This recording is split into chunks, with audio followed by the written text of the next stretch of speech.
C'est le thème de ce soir.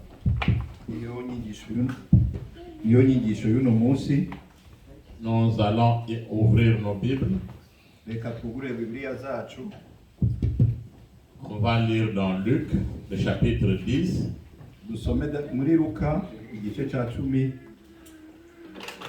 Verset 25 à 37.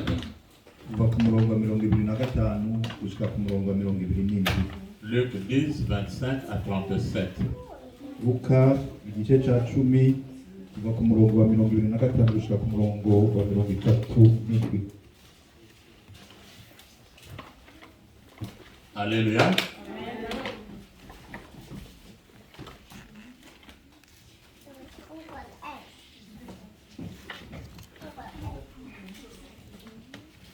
Luka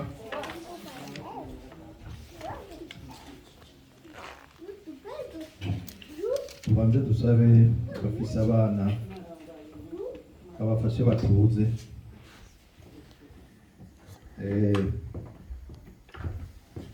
Luka igice cya 10 kuva ku murongo wa 25 gushika ku murongo wa 37. Ndasoma mu izina rya Yesu. Amen. Umutwe w'amajambo uvuga ngo umugani w'umusamariya w'imbabazi. Maze umwe mwigisha ibyagezwe ava hasi aramugeza ati, mwigisha, nkora iki kugira ngo nzoragwe ubugingo budashira? Nawe aramubaza ati, byanditse bite mu byagezwe, kandi usoma iki? Aramwishyura ati, mukundishe Uhoraho Imana yanyu imitima yanyu yose, mu bugingo bwanyu bwose, n'inkomezi zanyu zose, n'ubwenge bwanyu bwose, kandi mukunda ababanyi banyu nk'uko mwikunda. Aramubwira ati, wishyuye neza, gira utyo uzogira ubugingo. Maze uwo agombye kwiyerekana nk'ugororotse abaza Yesu ati, mbega umubanyi wanje ninde? Yesu aramwishyura ati, habaye umuntu yaravuye i Yerusalemu, ariko aramanuka aje i Yeriko, agwa mu bambuzi, baramukoba, baramukubita, barigira. Asigaje gatonyi agahoyera. Hariho n'umuherezi amanuka muri iyo nzira, amurenguka ko amubonye aca iruhande. Kandi n'umulewi ahashitse agira gutyo, amubonye aca iruhande. Maze umusamariya yari mu nzira ashika kuri we, amubonye amutera akagongo, aramwegera, aramupfuka inguma, amusomoza amavuta yerayo n'umuvinyu, amushyira ku ndogoba yiwe, amujyana mu ndaro y'abahita, aramugwaza. Bukeye asokorera idenariyo 2, aziha nyir'indaro, aramubwira ati, umurwaze, kandi ibyo uzotanga byose birenze ibyo, ninagaruka nzobikwishyura. Muri abo bantu batatu, kugira ngo ninde yabonetse ko ari umubanyi uwaguye mu bambuzi? Aramwishyura ati, n'uwamugiriye imbabazi. Yesu aramubarira ati, nawe genda ugire utyo. Amina. Amen. Les 3 amours. Inkundo zitatu. C'est une histoire de 3 docteurs. Ni inkuru yabaye kubigisha batatu. Celui qui a écrit ce texte s'appelle Luc, donc un docteur, un médecin.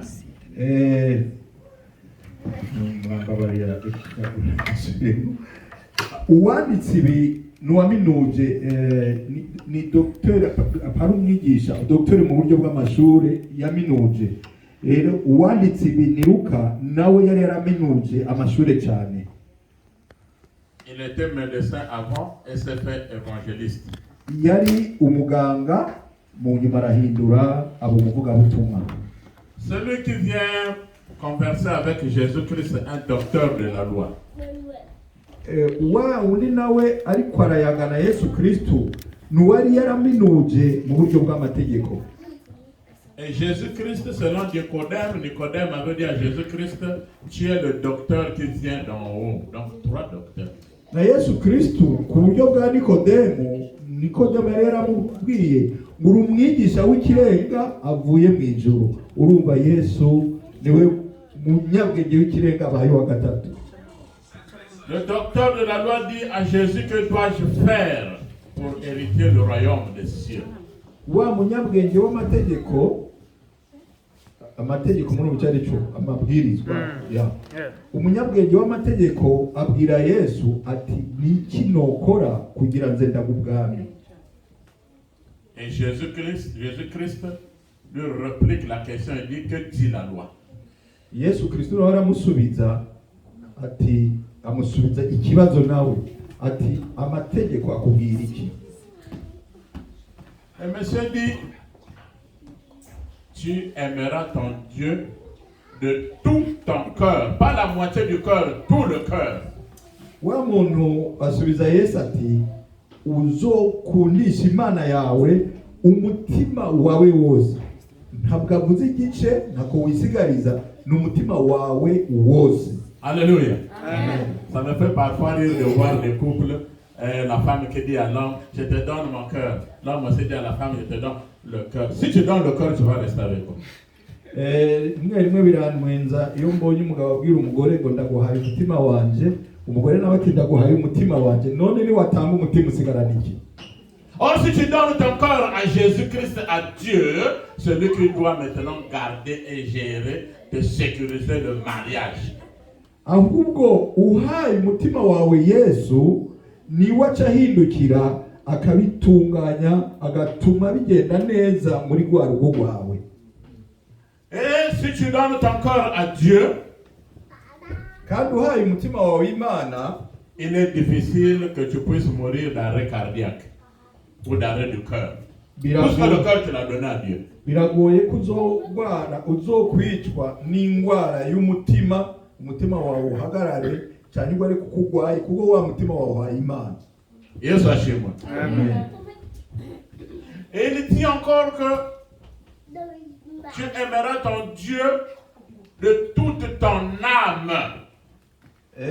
Amubwira kandi ngo uzukunde umutima wawe, uzukunde Imana yawe n'ubugingo bwawe bwose. Cela veut dire que quand nous mourons, l'âme s'en va entre les mains de Dieu. Or, quelqu'un ne peut pas te ravir ton âme parce que tu as donné toute ton âme déjà entre les mains du Seigneur. Mu yandi majambo bivuga ngo niwapfa bwa bugingo bwawe buzoja mu maboko y'Imana. Rero ntawe ushobora kugutwara ubugingo iyo wabuhaye Imana.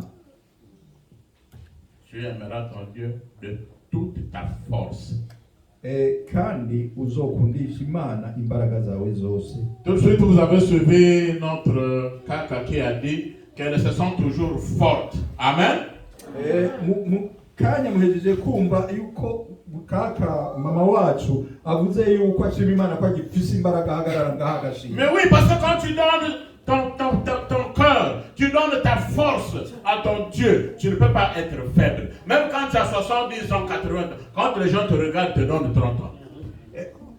Nukubera yuko uhaye Imana imbaraga zawe zose, nayo Imana iguha imbaraga n'igihe uzoba ufise imyaka 60 bazokubona nk'ufise imyaka 30. Il dit encore, tu aimeras ton Dieu de toutes tes pensées. Ah! Toutes les pensées, tu aimeras ton Dieu. Donnez vos pensées à Dieu. Quand vous venez à l'église, je vois des gens qui commencent à penser qu'est-ce qu'il a laissé à la maison au feu. Est-ce que la nourriture là est prête? Le soir, je vais trouver un tel ou une telle. On va prendre un pot de jus. Les pensées doivent être captives à la parole de Dieu. Alléluia. Ukundisha Imana yawe kandi intekerezo yawe yose, ivyiyumviro byawe byose, kubera yuko iyo bihaye Imana ituma ubana nayo. Ndabona rimwe abantu baza mu rusengero, bamaze gushika mu rusengero umutwe ugasubira muhira, mu ndya yasize ku mashiga, mbega yashize azizimije, mbega ku mugoroba tuza kubonana na ntuze dusangire jus, intekerezo zikaba inyuma nawe ari mu rusengero. Ariko zihaye Imana, Imana irazirinda nazo. C'est le problème qui se passe avec les chrétiens d'aujourd'hui. nicyo kibazo gihari mu bakristo buno munsi. Il vient à l'église, il ressort, qu'est-ce qu'on a prêché? On a prêché sur quoi? Je ne me rappelle plus. Parce que tes pensées n'étaient pas captives à la parole de Dieu, tu ne pensais pas à Dieu, tu pensais à autre chose. Araza mu itorero agasohoka yasohoka bakamubaza ati bigishije iki, akavuga ngo ntabyo nibuka. Kubera iki? Kuko ivyiyumviro byawe, intekerezo zawe zari ku bindi bintu, ntizari ku ijambo ry'Imana, ntabwo zari ku Mana. Nico gituma ivyo wibuka biza kuba vya bindi wiyumviriye. Nous avons encore un problème, les chrétiens. Turacafise ibibazo abakristo. Parfois, les gens qui rentrent à l'église, pendant qu'on est en train de prêcher, ils ne parlent. Est-ce que tu as vu la veste de pasteur Intel? La veste en question, c'est comme si c'est tordu un peu. Son pantalon, c'est comme si c'est trop gros avec lui. Donc, il parle d'autre chose pendant que nous sommes en train de parler la parole de Dieu. Les pensées sont où? Mu mwanya ubutumwa buriko buravugwa, hariho abicara bagatangura kuraba ipantaro pasiteri yambaye n'ikoti, bakaca babwirana aho bicara ati mbega wabonye ipantaro ya pasiteri irahengamye, igoti ya pasiteri irahengamye, igipantaro naco mega ni kinini. Nivyo nyene uza gutwara kubera yuko ivyiyumviro vyawe ntivyari ku ijambo ry'Imana. Et à celui qu'on parle, au lieu de dire suis la parole de Dieu, elle aussi, lui aussi, il rentre dans le jeu. Pendant que vous êtes en train de prêcher, de chanter, ils sont en train de rire. Ils vont sortir avec quoi? Na wa undi rero bariko barabibwira, hakumubwira ati hagarika, aca yinjira muri uwo mukino. Umwanya baririmba, umwanya bavuga ubutumwa, uza kubona abantu bariko baratwenga. Abo bantu botaha niki? Et c'est quand tu sors béni ou maudit.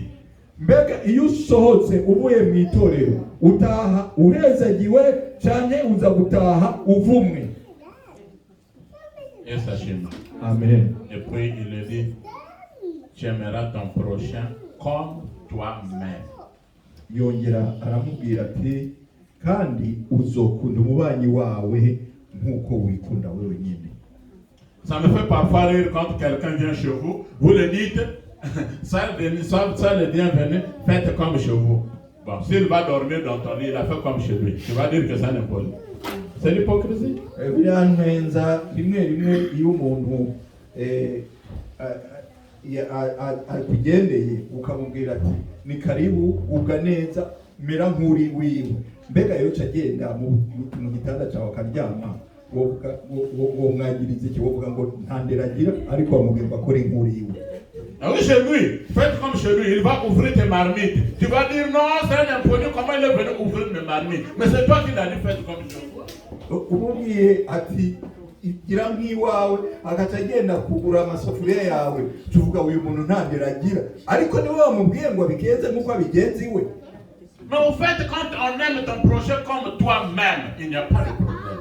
Ariko mu bisanzwe iyo umukunda nk'uko yikunda, nibyo nta kibazo biza gutera. Donc le premier amour, voilà pourquoi je vous ai dit il y a 3 amours. Le premier amour, c'est aimer d'abord notre Dieu qui nous a créés à son image. Igituma nababwiye izo nkundo zitatu, urukundo rwa mbere ni ugukunda Imana imwe yaturemye mu ishusho ryayo. Et quand nous aimons notre Dieu, cela veut dire que nous devons se respecter ses préceptes, ses commandements. Alléluia. Kandi iyo dukunda Imana, mu yandi majambo dutegerezwa gukunda ibyo yageze amabwirizwa yayo. C'est-à-dire que le verbe aimer, on ne peut pas le conjuguer n'importe comment. Quand on parle de l'amour dans la Bible, c'est la condition sine qua non pour aller vers le ciel. Ijambo rukundo ntabwo turekuriwe kurikoresha uko dushaka, kuko iyo bavuze urukundo ni cya kindi kibuzemo tudashobora kuja mu ijuru. Puisque le docteur de la loi avait demandé à Jésus, que puis-je faire pour hériter le royaume des cieux? Alors toi aussi, pour hériter le royaume des cieux, tu dois appliquer ce verbe aimer. Aime ton Dieu de tout ton cœur. Wa munyabwenge w'amabwirizwa yabajije Yesu ati nokora iki kugira ndaga ubugingo budashira, mu yandi majambo ushobore kuja mu ijuru. Yamubwiye ati kunda Imana yawe n'umutima wawe wose, urukundo, kuko udafise urukundo wibagirane n'ivyo kuja mu ijuru. Tu aimes ton prochain? Urakunda bene so. Il y a des gens qui se disent, non, celui-là jusqu'à ma mort, je ne peux jamais m'entendre avec lui. Et parfois, c'est des chrétiens qui disent ça. hariho abantu bavuga ngo uriya ngo ushika mpfuye ntabwo tuzigera twumvikana kandi rimwe rimwe usanga abo bantu bitwa abakristo. L'autre te demande pardon, pardonne-moi pour tout ce que je t'avais fait. Tu dis oui, j'ai accepté. Et quand tu vas te dire, ah ça, je ne peux pas oublier, c'est comme une plaie qui est finie, et la trace reste, la cicatrice reste. C'est difficile de le pardonner, hein? Et pourtant tu avais dit que tu as pardonné. C'est les chrétiens d'aujourd'hui. Ugenda akagusaba imbabazi ukamwemera kuzimuhaye ariko wagenda ukavuga ati ariko muri byose iki kintu kimeze nk'igikomere naho gikira gisiga inkovu iyo nkovu igumye uko bigenda kose namubabariye ibindi ariko ikintu kizomperamo ariko wavuze ko bibabariye byose. Je ne veux pas fermer ma bouche, je veux continuer à vous prêcher, à vous enseigner ce que c'est l'amour. Et tant qu'il n'y aura pas l'amour dans le cœur de chrétien, je continuerai à parler. Alléluia. Nzakwama mvuga sinzokwigera ndeka kwijambo urukundo gushikaho nzobona abakristo bafise urukundo muri bo. Qui peut prendre un couteau et se déchirer lui-même, se blesser. Ça n'a pas de sens. Ninde muntu ashobora gufata igisu akikomeretsa wenyine ibyo ntibishoboka. Mais nous blessons les autres par des blasphèmes. Par des blasphèmes. Dukomeretsa abandi mu kubavugira ibyo batavuze. De faux témoignages. Mu kubahatangira ubuhamya butari. De mensonges.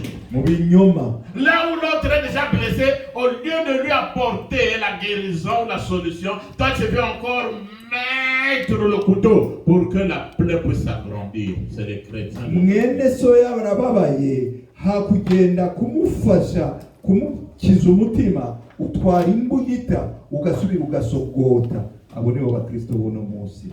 Et c'est là où Jésus-Christ parle de l'illustration d'une personne qui avait traversé la Jérusalem pour Jéricho. Aho niho Yesu avugira wa mugani wa muntu yari yavuye Yerusalemu agenda i Yeriko. Les brigands sont tombés sur lui. Abasuma bambuzi bamugwako. Ils ont commencé à le taper. Batangura kumukubita. Ils l'ont dépouillé, ils ont pris tout ce qu'il avait. Bamutwara ibyo yari afise byose. Oh bien-aimé dans le Seigneur. Peut-être que toi aussi tu as été dépouillé par le diable. Qui t'a dépouillé l'argent. T'as dépouillé la santé. T'as dépouillé la joie. T'as dépouillé la paix. Mais nous avons une seule personne qui peut penser des plaies extérieures et intérieures. On l'appelle Jésus-Christ de Nazareth. Ariko dufise umuntu umwe ashobora gukiza ibikomere by'inyuma n'iby'imbere yitwa Yesu Kristo w'i Nazareti. Jusqu'à ce qu'ils l'ont laissé à mort. Gushika wa musiga ameze nk'uwapfuye. Et ils sont partis. Baragenda. Ils sont partis. Baragenda. La Bible dit que les sacrificateurs sont passés par là, ils ont vu, ils n'ont même pas fait cas, et ça c'est pas notre problème. Il est passé.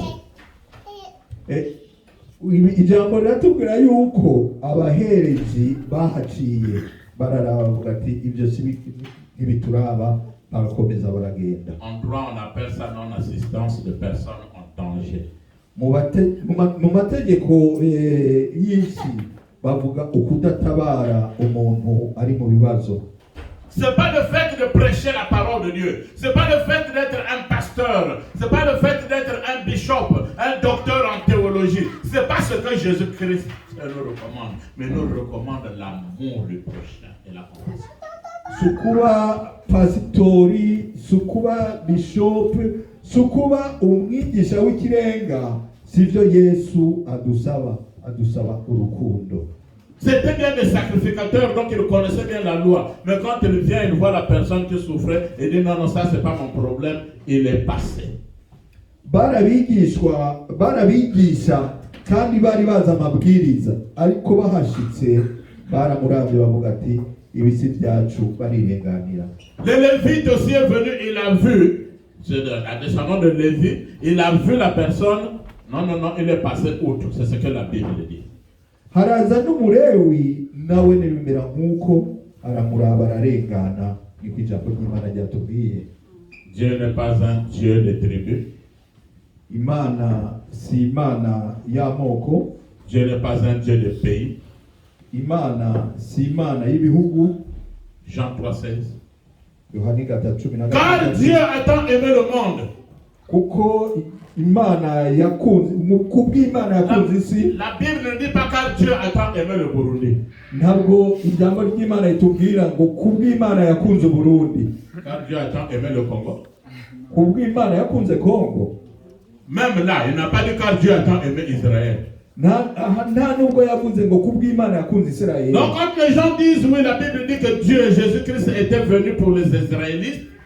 Iyo abantu rero bavuze ko Yesu Kristo yari yaziye abanyisirayeli, Mais la Bible ne se contredit pas. ijambo ry'Imana ntabwo ryibeshuza. Car Dieu a tant aimé le monde. Kubw'Imana yakunze abari mu isi. Dans le monde là, il y a le Burundi, le Congo, le Rwanda, le Norvégien et tout le monde est dedans. Mu isi rero harimo Congo, harimo Rwanda, harimo Burundi, harimo na Norvège na Israeli. Qu'il a aimé, qu'il a donné son fils unique. Yatanze umwana wawe w'ikinege, Afin que quiconque croit en lui ne périsse pas, mais qu'il ait la vie éternelle. kugira ngo abamwemera ntibapfe rubi, ahubwo bahabwe ubugingo budashira. Vous voyez l'amour que Dieu a eu pour toi et moi, pour donner tout un fils unique, afin qu'il vienne mourir à la croix, pour que toi et moi nous puissions avoir la vie éternelle que nous sommes sauvés. Murabona rero urukundo Imana yadukunze gushika yitanga umwana wayo kandi ari umwe, kugira ngo jewe nawe ntidupfe, ahubwo duhabwe ubugingo budashira. La troisième personne qui passe maintenant, un Samaritain. Umuntu wa gatatu yahaciye rero ni Umusamariya. Samaritain, c'est des gens qui vivaient en Samarie. Umusamariya n'abantu baba mu gihugu cya Samariya nyine. Yesu ashimwe. Amen. Et la Samarie était une ville ancienne israélite. Samariya cyari gisagara mu bisagara bya kera byari muri Israeli. Cette ville était au nord-ouest de Naplouse. Icyo gisagara cyari mu burengero bushira ubuseruko bwa Naplouse. Et Naplouse, c'était une ville, c'est une ville qui est dans la Palestine. Icyo gisagara cya Naplouse nacyo cyari muri Palestina.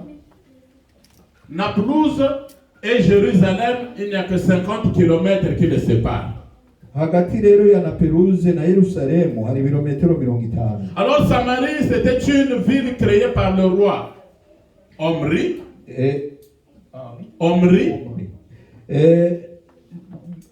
Samaria cyari isagara cyashyizweho n'umwami Omuriya entre l'année 874 et 885. 874 et 885. Hagati y'imyaka 874 n'amajana 885. Yesu ashimwe. Mais il faut un peu de géographie et de l'histoire. Ne kumenya indondabihugu n'akahise. C'est la parole de Dieu. Ni ijambo ry'Imana. Et le roi Omri voulait faire de Samarie la capitale de l'empire d'Israël, parce que Israël était l'empire dans le temps. Umwami w'Umuriya yashaka kugira Samariya umurwa mukuru wa Isirayeli, kuko icyo gihe Isirayeli bwari ubwami bunini cyane. Yesu ashimwe. Donc le Samaritain arrive, wa Musamariya arashika, il voit la personne qui est blessée. Abona wa muntu yakomeretse. Il a eu compassion. Il a eu pitié. C'est-à-dire pour avoir un bon cœur, il faut que vous ayez d'abord la pitié. Bivuga yuko kugira ugira umutima mwiza, umutima ukeye, utegereza kubanza kuba umunyembabazi. Tu ne peux pas voir quelqu'un, oh, qu'est-ce qui se passe? Leur couple s'est disloqué. Hé hé, gloire à Dieu. Et quand tu le vois encore, tu montres tes dents pendant que chez toi tu as sauté de joie. Ntushobora kumva abantu bariko baratana mu rugo, hanyuma uri muhira usimbasimbe, unezerwe n'uko urugo ruriko rasambuka, niwahurira nabo mu rusengero uvuge ngo Yesu ashimwe. Jésus-Christ n'a pas besoin de la blancheur des dents, mais la blancheur du cœur. Yesu Kristo rero ntabwo akeneye ukwera kw'amenyo, akeneye ukwera k'umutima. Le troisième amour, c'est aimer ton propre corps. Urukundo rugira gatatu ni ugukunda umubiri wawe. Si tu mets de la drogue, tu es en train de boire, tu es en train de t'empiffrer, mais si tu meurs, c'est ton propre corps que tu es en train de gâter. Umubiri wawe rero ni wawuzuza ibiyobyabwenge ukayigiza inzoga ukamuborewe uri kuriyica niwapfa ni wowe wiyishe. J'avais vu un monsieur, nabonye umugabo umwe, je le connaissais, nari ndamuzi. il me dit, pasteur, Dieu a fait, gloire à Dieu. Arambwira ati pasteur, Imana yabikoze ihabwe icyubahiro. Et d'abord il a fait quoi? Ndamubaza nti Il dit, moi je me suis repenti, j'ai abandonné la boisson. Arambwira ati je nakijijwe nahevye inzoga. J'ai dit gloire à Dieu. Ndamubwira nti Imana ihabwe icyubahiro. Mais il continue, il dit, parce que le médecin m'avait dit, si je continue de boire, je vais mourir de cirrhose de foie. Mugabo arakomeza arambwira ati naziyevye kuko muganga yambwiye yuko uko abibona ninakomeza nkazinywa nzokwicwa no kuvyimba kw'igitigu mu Kinyarwanda bakita. Ah, il a dit non frère, tu t'es pas reparti. Kuvyimba k'umwijima. Alléluia. Amen. Il a dit frère, tu t'es pas reparti, tu as eu seulement peur de la mort. Ndamubwira ni mwene data ntabwo wahindutse ahubwo wagize ubwoba bw'urupfu. Aime ton propre corps. Kunda umubiri wawe. Quand tu t'habilles, Iyo wambaye, la première des choses pour que tu puisses paraître bien toi-même. Icyambere nuko nawe ubwawe uze kuboneka neza. Yesu ashimwe. Amen. Si tu es avec un mari pendant une semaine, tu ne te brosses pas les dents. Et puis tu vas lui dire, Nabucco Nachani, va te dire, va te brosser les dents. Tu peux. Ni waba uri kumwe n'umugabo hanyuma ukamara ukwezi ukamara indwi utiyoze mu kanwa hanyuma ukamwegera ukamubwira ngo umugabo wanjye ndagukunda cyane azumva akamota aca kubwira ngo genda ubanze woge mu kanwa. Alléluia. Amen. Mais donc la propreté c'est d'abord un problème personnel. Kubera yuko isuku ni kwawe ubwa mbere. Et quand tu sors, si les gens t'apprécient parce que tu es belle, tu es beau, tu es bien habillé, tant mieux. Mais la première des choses, c'est toi-même. Aime ton corps. Ni ugiye hanze abantu barashobora gushima ego ko wambaye neza kusa neza ivyo ni byabo n'amahoro ariko icambere wewe ubwawe uhimbagwe no kugene wifashe. Vous savez que le salut est individuel. Donc si tu n'aimes pas ton corps, même si ton mari priait beaucoup, si tu vas, tu meurs, tu iras à l'enfer, candidat volontaire. Murabizi yuko agakiza ijuru ari kwawe ku giti cawe. Rero nutakunda umubiri wawe utwara ku rupfu. Naho umugabo canke umugore wawe bazoba basenga, wewe ntabwo uzoja mu ijuru, uzogenda muri Gehinomu. Ah mais oui. Si tu es en train de préparer la nourriture, tu remplis beaucoup de l'huile, tu sais que tu peux avoir des problèmes de cœur s'il y a beaucoup d'huile. C'est toi-même qui vas mourir parce que c'est toi qui as mal préparé ta nourriture. Rero nukuri kubera ni waba uri kurateka irya zawe ukazishiramo amavuta menshi kandi ukabuzi ko amavuta menshi atera ingwara, ivyo bintu bikagutera ingwara ikakwica. Mu bisanzwe niwe wiyishe kuko igihe wabikora warubizi kuri kurakora ibitari byo. De même, tu dois prendre une discipline spirituelle personnelle pour que tu puisses hériter le royaume des cieux. Nk'uko rero utegerezwa gushira ku murongo iby'umubiri n'iby'umutima, utegerezwa kubishira ku murongo kugira ushobore gushika mu ijuru. Si tu aimes ton prochain, ne fais pas du mal à ton prochain. Ni wowe ukunda mwene so ntugakorere. Disciplinez les enfants. Inabi bene so mufata abana akavuyo kabaye kenshi. Alléluia. Amen. Yesu ashimwe. Amen. La Bible dit que le Samaritain est venu, il a commencé à lui mettre l'huile et le vin sur les plaies. Il a fait le pansement de plaies. Ijambo ratubwira ngo wa musamari hashitse yatanguye kumusomora bya bikomere n'amavuta yero ayo n'umuvinyo. Mu yandi majambo atangura kumuvura no kuvuga ibikomere. L'huile représente la purification. Amavuta yerekana mukwezwa. Et le vin représente le sang de Jésus-Christ de Nazareth. Amaraso nayo yerekana umuvinyo nawo werekana amaraso ya Yesu Kristo. Dans le vin il y a de l'alcool. Muri wa muvinyo harimo alcool. Or mettre l'alcool sur la plaie ça veut dire que ça devait finir la plaie. rero mu gushira ça devait dire terminer la plaie. okay mu gushira rero wa muvinyu ku gikomere kubera ya rukore kwari nko kumukiza cya gikomere. Mais c'était pas tout. Ariko si ibyo gusa. La Bible dit que le Samaritain a pris encore le monsieur. Ijambo ry'Imana ritubwira ko wa Musamariya yafashe wa muntu yakomeretse, Il l'a mis sur sa monture. amushira ku ndogoba yiwe. Monture veut dire tout animal qui peut transporter une personne. C'est ce qu'on appelle en français monture. Tout animal qui peut transporter la personne. Igitwazo ko babyita igitwara monture mu kirundi ntikibaho no mu kinyarwanda, ariko bishaka kuvuga yaba indogoba, yaba ifaransi, yaba na chameau, âne, chameau, cheval, éléphant. Ibyo bikoko byose ni ibyo gutwara abantu. Et il a transporté le monsieur. Hanyuma atwara wa muntu.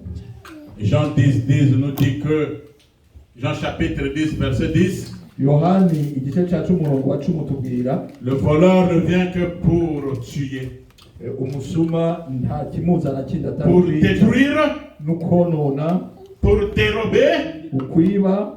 C'est ce qu'ils ont fait avec ce monsieur. Nta kindi bakoze atari ico kuri Bien aimé, le bon samaritain c'est Jésus-Christ de Nazareth. bakundwa. Uwo musamariya w'ikigongo ni Yesu Kristo w'i Nazareti. Un médecin peut te traiter de plaie extérieure, mais quant à la plaie intérieure, le cœur, il n'y a que Jésus-Christ qui peut le traiter. Umuganga ashobora kukuvura igikomere cyo ku mubiri, ariko igikomere cyo ku mutima ni Yesu Kristo wenyine ashobora kukikuvura.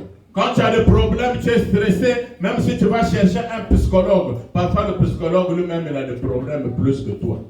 Iyo ufise za stress cyane wabaye mu mutima, rimwe abantu birukiraho bita abapsikologe, ariko nagira ngo mbwire ko na wa mupsikologe afise ibibazo byiwe. En ce moment-là, cherche le psychologue, le médecin. Celui qui a le pouvoir de te traiter de plaies extérieures et intérieures. On l'appelle Jésus-Christ de Nazareth. Ivyo rero birimwo rurondera wa muganga w'abaganga, wa mupsikologe w'abapsikologe, wa wundi ashobora kukuvura umutima akakuvura n'igikomere cy'inyuma. Uwo ni Yesu Kristo w'i Nazareti. Jésus-Christ avait raison de parler au docteur de la loi. Yesu Kristo yari afise igituma ariko aravugana n'uwo munyabwenge w'amategeko. Au fait, il parle aussi de lui-même. Muyandi majambo Yesu Kristo nawe ubwiwe niwe yariko arivuga Que je devais être bastonné et blessé à cause de vous, à cause de vos péchés. Ko azokubitwa akababazwa kubera twebwe, kubera ibyaha byacu. Laissé presque à mort à la croix à cause de vos péchés. Ko azosigwa nk'uwapfuye ku musaraba kubw'ibyaha byacu. C'est le sacrifice qu'il nous a fait pour que toi et moi nous soyons sauvés aujourd'hui. Nico gitambo yatanze kubera wewe nanje kugira uno munsi turonke ubugingo. Tu as dû voir tes gens ou tes amis dans la souffrance. Combien de fois tu as dû aider tes amis? Bishoboka ko wabonye kenshi inshuti zawe, abagenzi, ababanyi bari mu bibazo. Ni kangahe abo bantu wabafashije? Parfois tu peux dire, ah, il y a la guerre au Burundi là-bas, où des gens sont en train de mourir de coronavirus. Ça c'est le Burundi. Moi je suis congolais. C'est les chrétiens d'aujourd'hui. Au lieu de prier pour le Burundi, comme tu n'es pas burundais, tu ne peux pas prier pour eux. Rimwe mushobora kwiyumvira ngo mu Burundi hari intambara, mu Burundi hari corona. Nibavyimenyere. Jewe sindi Burundi, ndi umunyekongo. Nibo bakristo buno munsi. Ha kusengera Burundi, oya, uzosenga byabaye Kongo. Le Samaritain a pris l'amener où? À l'hôtel. Wa Samariya yafashe wa muntu aramutwara amushikana mu nzu y'uburaro. Yesu ashimwe. L'hôtel aujourd'hui c'est l'église. Iyo nzu y'uburaro uno munsi ni itorero n'urusengero. Quand les gens ont des plaies intérieures et extérieures, ils viennent à l'église. Chrétiens, serviteurs de Dieu, n'enfoncez plus le clou dans leurs plaies. Ils sont déjà touchés. Iyo abantu bababaye uno munsi birukira mu itorero. Rero bana b'Imana abo birukiye mu itorero kubera ububabare nimukabe musubira ngo mufate imbugita mu basogote mu mutima. Parce que l'église est censée être le lieu où on donne la paix et où on soigne aussi les plaies des gens. Kuko urusengero rwari rukwiye kuba ahantu bavura ibikomere, ahantu bakiza imitima y'abantu. Le jour où le vrai amour va rentrer dans le cœur des chrétiens, les miracles vont se distribuer comme le bout de pain, je vous le dis. Umunsi urukundo ruzokuzira mu mitima y'abakristo, ibitangaza bizokoreka, bizotangwa nk'uko wowe kuratanga ibivunje by'imikate. Le Samaritain arrive. Wa Musamariya arashika. Il prend celui qui était blessé, qu'il avait soigné. Afata wa wundi yakomeretse wa wundi. Il l'amène à l'hôtel. Amutwara mu nzu y'ingenzi. Donc comme l'église. Et il remet à l'hôte, donc le responsable de l'église, les pasteurs, les évangélistes. C'était une brebis qu'on devait prendre soin. C'était une brebis qu'on devait prendre soin d'elle. Okay. Wa muntu rero yamushiriye mu nzu y'ingenzi. Wa wundi wo mu nzu y'ingenzi ni nk'umupasiteri, ni nk'umwigisha, umuvugabutumwa w'uno munsi. Nawe uzanye wakomeretse umutima uramumushyikirije kuko niwe wategerezwa kubungabunga intama z'Imana. L'entrée d'une prostituée à l'église, dans l'église, la prostituée arrive. Ah, je suis venu prier. Si vous savez qu'elle était prostituée, tout le regard va se retourner. Et celle-là aussi est venue à l'église. Toi, tu es qui juge les autres? Indaya ije gusenga. Kandi mwese murazi ko ari indaya. Niyahashika mwese muza guhindukiza amaso. Urya nawe aje gusenga. Wewe urinde ucimanza ko nawe uri umuntu akiri mwisi. Ce monsieur, il était un voleur ou quelqu'un qui suivait beaucoup de femmes, un soulard. Qu'est-ce qu'il est venu faire à l'église? L'église a besoin de gens qui sont blessés intérieurement et extérieurement. Uriya muntu yari indaya, yakunda abagore, yakunda kuboregwa, yari umusuma. Ariko nababwiye itorero abo nibo rikeneye kuko rikeneye abantu bakomeretse mu buzima. Bien-aimés dans le Seigneur, en matière d'amour, il faut poser des actes. Bakundwa muri Kristo, iyo hari urukundo hategerezwa kuba ibikorwa bifatika. Le Samaritain a tiré 2 deniers. Suivez-moi bien. Munkurikire neza. Wa Musamariya yakoze mu mufuko atanga idenariyo zibiri. Le denier, c'était l'argent qu'on utilisait en Israël. Amen. C'est bien écrit qu'il a donné 2 deniers. Or, un denier, c'était le salaire journalier des Juifs. Un seul denier. Muri ico gihe idenariyo imwe wari umushahara w'umusi wose muri ico gihe. Le denier doit faire quelque chose de 4 € aujourd'hui, donc c'était même pas beaucoup.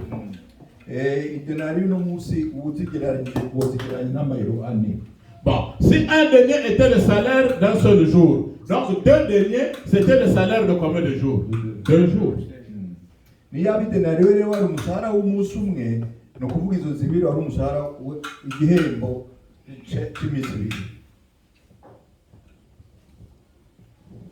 Comment on peut donner 2 deniers pour traiter quelqu'un?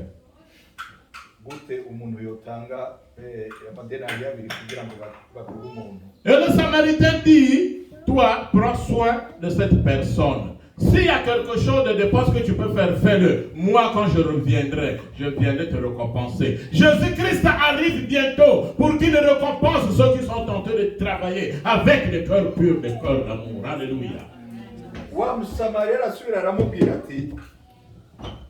Arasubira aramubwira ati icyo uzotanga cyose aya niyahera uzukomeze umwiteho kuko icyo uzotanga cyose ninagaruka nzakigusubiza.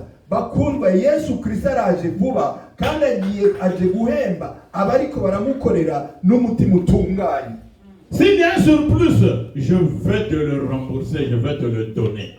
nihaba hari ikirenzeko icyo warengezeko nzokigusubiza nzokiguha. Dieu va te récompenser. Imana izompemba. Quand vous utilisez votre carburant pour aller prendre les gens, c'est un surplus. Dieu va vous récompenser. Iyo muriko murakoresha igitoro cyanyu mugenda gutora abantu cyane mubatahana ni kirenzeho kandi Imana izokibasubiza. Quand tu prends ton temps, tu laisses ta famille là-bas, il faut courir à l'église, faire les activités de l'église. C'est un surplus. Dieu va te récompenser. Iyo usize umuryango wawe ukaza mu itorero mu bikorwa by'itorero naco ni igikorwa kirenzeho Imana izokigusubiza. Bien aimé dans le Seigneur, c'était pas 2 deniers. Bakundwa muri Kristo izari denariyo zibiri. Qui peut lire dans 2 Pierre? Ninde yosoma muri Petero wa kabiri Chapitre 3. igice cya gatatu. 2 Pierre chapitre 3. Petero wa kabiri igice cya gatatu.